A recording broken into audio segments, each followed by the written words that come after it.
New at 6 o'clock, anyone looking to start a career in law enforcement in Georgia will soon be required to do more training. The Georgia Peace Officer Standards and Training Council is doubling the minimum number of training hours to become a certified officer from 408 hours to 810. Our Julius Evans has details on why they made the change.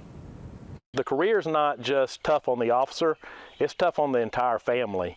And these things weren't taught when I was in the academy. Patrick Cullinan says he wishes he had more training to be able to handle the tough parts that come with the job. How do you handle the aftermath of an officer-involved shooting, or all the death that you deal with, all the tragedy you deal with? Cullinan has served in law enforcement for 26 years. He says the code hasn't kept up with the times. Most departments were fully staffed back then, and we were able to go to a lot of advanced specialized training.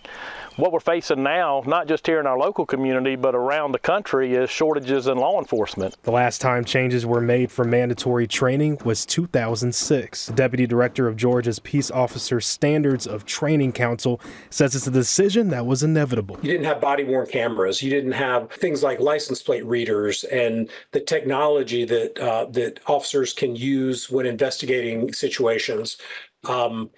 It's really a very different world. Several organizations rank Georgia as second lowest in the nation for required training hours, but soon it will be among the highest. Cullinan says he's hopeful for better trained officers, but he says it's also what happens after that makes a difference.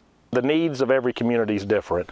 So, we leave it up to the individual agencies how they conduct their field training.